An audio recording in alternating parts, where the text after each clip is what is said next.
So this is Manu, and this is Dr. Grace Ayensu. Manu is the MPP parliamentary candidate for Adenta, and Dr. Grace Ayensu is the NDC parliamentary candidate for Adom-Otchere. She's a second-time parliamentary candidate. She was parliamentary candidate before in 2020 in the election that she did very well. That was NDC's best show in Adom-Otchere against Joe Gate. Many people believe that Joe Gate was on the downhill as a member of parliament, and that's the reason why Grace Ayensu came up so strongly, because in the presidential count, President Akufo-Addo was significantly leading John Dramani Mahama. Now, the parliamentary candidate for Sikado is Charles Bissiu of the MPP, and he promises everyone that he's going to have a wide gap over Grace Ayensu. But that's not the conversation today. Today's conversation for these two women is about the 24-hour economy. So I'll give you the details of what happened. So the two of them had a radio program, and they spoke to each other about 24-hour economy. I'll show you what happened on the radio program. And then after the radio program, Grace Ayensu took to her Facebook page and wrote certain things about Manu, which we'll talk about as well. And then still on the 24-hour economy, my friend Samuel Kozie Ablakwa was attempting an explanation on TV3's program, and he also spoke about it. So let me not make past opinions until after. Yes, we always give you an opinion, but after, I just wanted to see it so you can form your own opinion. And then when we give our opinion, you can determine whether our opinion is correct, wrong, or it could have been better. Here's a video of what happened in Omanhene Kwabena Asante studio here in Accra. Have a look. In 8 solid years, Bakwa Wabeka. In Kofod na Adom-Otchere to mean chechim. And even if you believe, say, you've benefited from 24-hour economy in a developed country, now you're developing, now we are doing the basic building blocks. No? Basic building blocks, no buy a crowd to me and boy new. Basic salary went to me into when it comes to 24-hour economy. Mine, I think, say, just say, beyond one casa be chemu near TSA, because as far as I'm concerned, I don't understand it. I'm not convinced by it. Bro, for me, is saying be another idiomatic expression. Also, the eyes cannot see what the brain does not know. I don't know when you're Mama, the brain does not know, so how is the eyes going to see it? So she won't understand it no matter how you explain to her. My prof, correct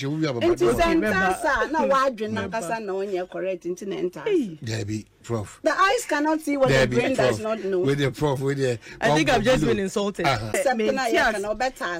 that's the same. That's the same. Ubisa in Chechemupe. This is the posture. The assembly teacher mechanic said, Obia nursing and teachers allowance went to meet you. Say war abinum at the time. Omutwe muna unya justification. No, they're not on your bow badai. The lack or the inability to explain what a 24-hour economy is, because basically you are being told that say a 24-hour economy, to experience it, way to find down, I will be appreciating more. People don't need to travel. Who here say ube to coin and sana what today can say. TV so people experience life through even watching the arts, videos, TV shows, and everything. Okay, so they have enough common sense. Don't insult the intelligence of Ghanaians by sitting here saying, it wasn't the same. You don't speak for me. I know the share that, so you can't anticipate where I'm gone. But it's important that because behind the console, and you're Kozie now, a Ghana for now, your Mukasa. It is in direct response to the people who even my say but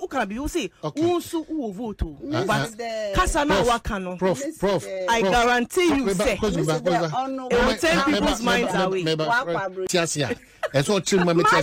need my vote.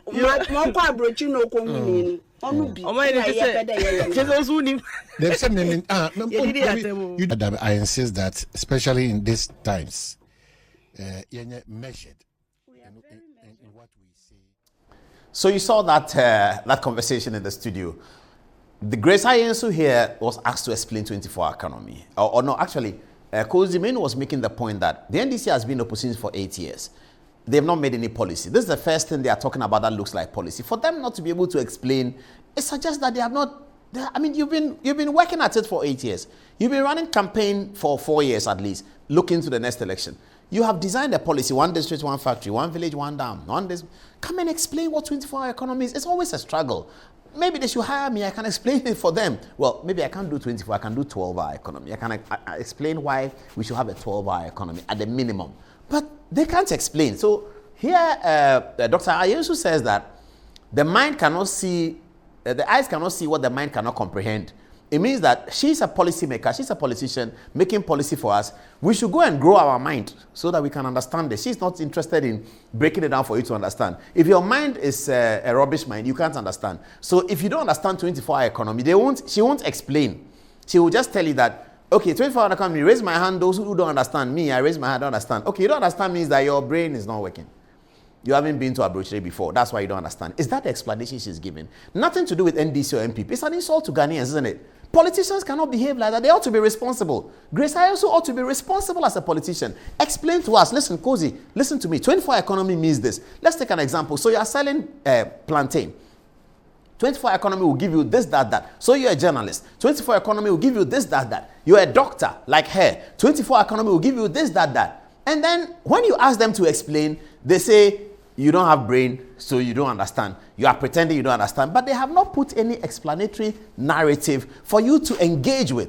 There's no explanatory narrative. Where is the explanatory narrative that this is the explanatory narrative for the 24-hour economy?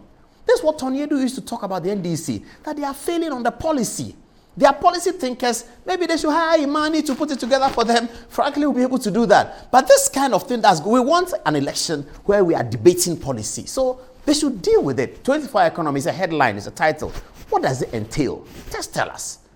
Grace Ayensu says that you have to have brain to understand. If you don't have brain, you don't get it. That the mind cannot something. Anyway, my friend Samuel Okuyeto perhaps did a better job on TV3 to explain 24-hour economy. Have a listen to him. Someone would argue that it's ill-defined and it's difficult to convince us that is the wholesome solution to the problems of our country right now. What's ill-defined about it? I mean, the 24-hour economy is a 24-hour economy. We want to move. Well, we are not learning more about how to operationalize what we've got from the NDC. You clearly have not been listening to us, and you've not been. You want me to send you there? We have a whole blueprint. I have seen the packet. Yes. But it's only a simplified version of what will actually be applied. We are yet to understand how this will be operationalized so that the Ghanaian people can reap from it. The NDC is taking too long in giving us that, but it's been propagating 24-hour economy. A buzz which some will say is trailing off. Oh, yes, certainly. It's caught on. And the TUC has described this as a game changer. That's what this country has been waiting for. It's an idea whose time has come. Look, we have put out the blueprint. We have said that the flag bearer is just teasing out portions of our manifesto. Very soon, in a few months, we are going to launch the manifesto. And that's where, if you want the full program to go into the details, the bolts and nuts, you're going to have it. But there's nothing mysterious. It's not rocket science. We are not saying we are going to space. I mean, we're just talking about a 24-hour economy which has worked in other jurisdictions and can work here. Is that all? It's just a 24-hour economy for the NDC going into the 2024 election. It's a very simple concept. I earlier talked about how we are going to deal with corruption. The flag bearer has said that you have a no-nonsense approach. He has said that he will start from home. Charity begins at home, and that even his own appointees will not be spared. He's talked about constitutional reforms. And under constitutional reforms, he's talked about a whole swath of governance, governance reforms, which include, cancelling the ex gratia, for example, reducing the number of ministers. He has said that he can work with no more than 60 ministers, where we are now 87 and the likes, and it's going to be more because we thought that there's been a reshuffle. We thought they would take advantage of this reshuffle to reduce the number of ministers, but that's not what has happened. People are being removed from sector ministers. They are being sent to the presidency. They are still going to be drawing from public funds. And then at the lands ministry, I'm told the deputy minister who was removed has just been appointed a special advisor to the minister. So virtually nobody is going home. Everybody is being asked to hang on to continue to draw scarce taxpayer funds. So we are saying that we are not going to have this obese on government. The bread and butter issues is the 24-hour economy. The 24-hour economy. Very well. The 24-hour economy. We're talking about infrastructure. He said that, look, we must continue with our program to have every regional capital having an airport.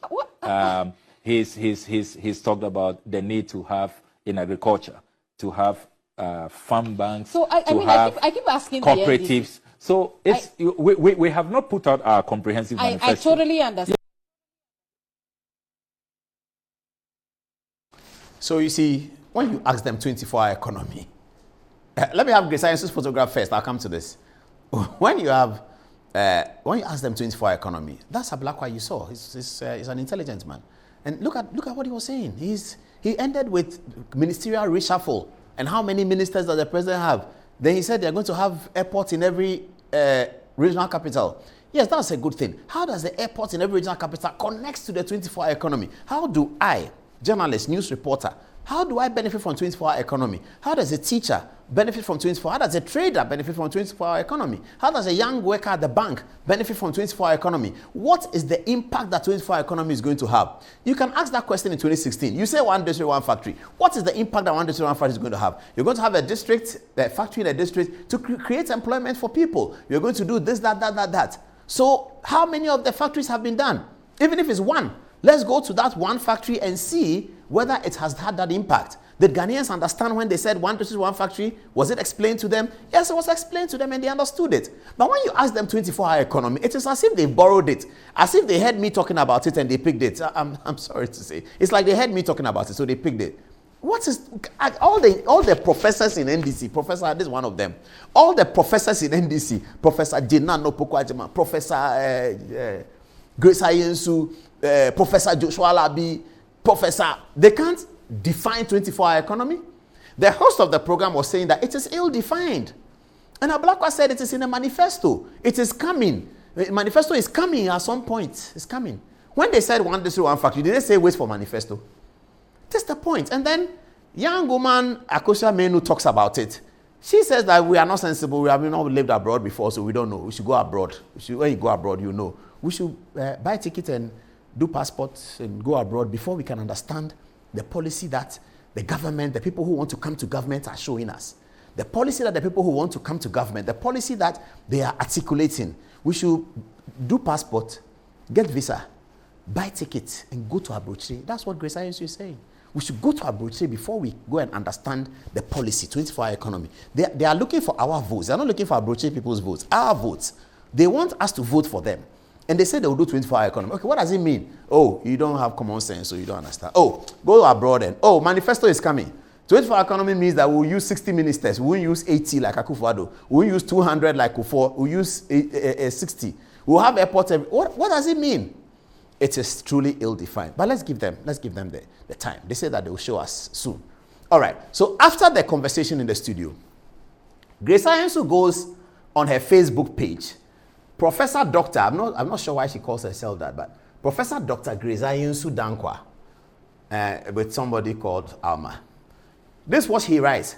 When your only talent in life is marrying McMenu's son, you will continue to arrogantly struggle to remain relevant. This is what Grace Ayensu wrote about Kozie Manu. You know, Kozie Manu is married to McMenu's son. Yes, we know that. But this is what she wrote. I mean, Grace Ayensu is a very nice woman, very intelligent woman. I mean, even this behavior is not of Takoradi people. You know, Takoradi people are very well raised. And she, especially, coming from where she comes from, is particularly well raised. Ejapamesa, where are you? Your sister, she's gone. Oh, she's gone. Look at what. I mean, a very decent woman. Politics can destroy people in Ghana like that.